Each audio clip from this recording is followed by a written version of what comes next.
What is going on, everybody? Been a little while since we've done one of these shop talk videos here, and I was working on a project this morning and last night and kind of figured I'd show it to you guys real quick. So let me reach behind me here and grab it.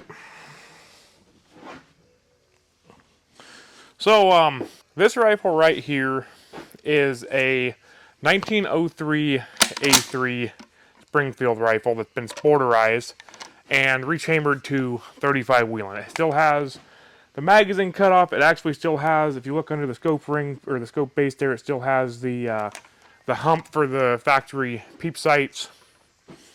And I just put this scope on here last night or this morning. We'll talk about that here in a minute. But this is a really cool rifle. Very nicely sporterized, other than this butt pad. They did a little bit of a funky job fitting the butt pad. But very nice. Got good sights on it.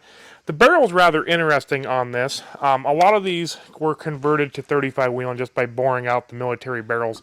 This is actually not a military barrel. It has markings on it that are not military markings. So I'm thinking it was some kind of sporterized barrel. If we look right here, we can see where there's some filled in screw holes where a rear sight used to be.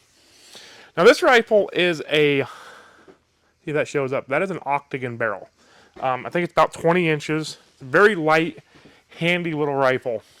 It's got express style sights on it. We can maybe zoom in there. There we go. You can see it's got express style rears and a blade front with that beautiful octagon barrel. This rifle shoots really good. Really nice, light, handy rifle. I'm a big fan of these 03 Springfields. I think that's because they're so smooth. They're not as fast of a lock time as like a Mauser or a Remington or a Winchester or anything like that. So they're not as common for like bench rest builds, but they are super, or I shouldn't say super, but they are fairly common in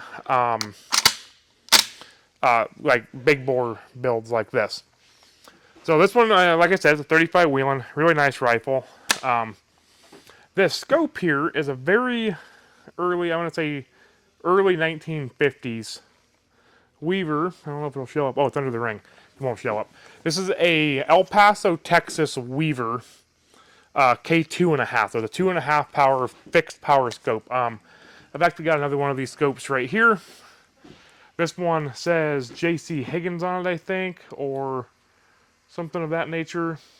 Yeah, J.C. Higgins. But these were also made by Weaver. It's got some fancy brass. The lens on this one's actually broken.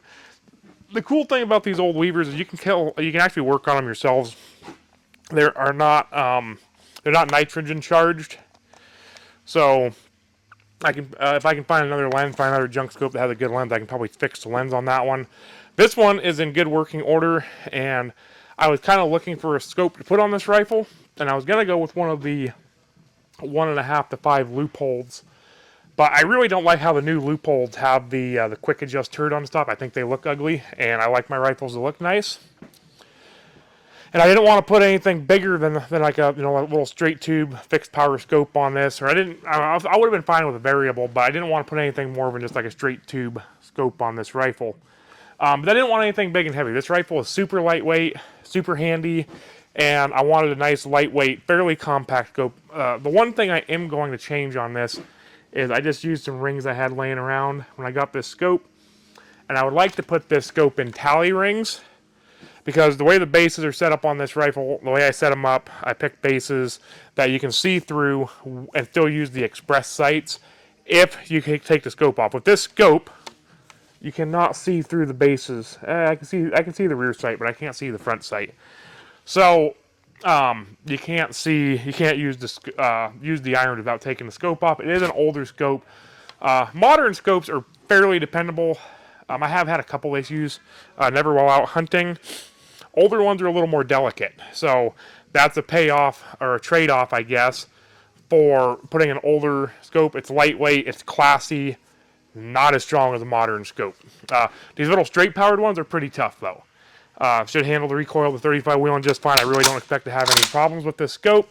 Of course, this is a right-handed rifle, and I shoot left-handed. It's a nice thing about a nice, small objective scope or a small IP scope like this is even left-handed, I can still run that bolt from the left shoulder pretty well. without the scope really getting in the way. So I'm a big fan. Really like these little weavers. They're getting harder to find. They're not terribly expensive. They're just getting harder to find. But yeah, I just wanted to take a minute, show off. This is one of my favorite medium bore rifles, and I think I'm going to like it even more with that old Weaver scope on there. So all that being said, I'm going to go ahead and get out of here. Thank you for tuning in to the Shooter's Apprentice YouTube channel and checking out this video. If you would, take a second to hit that subscribe button, and we will see everybody on the next video. Thanks for watching.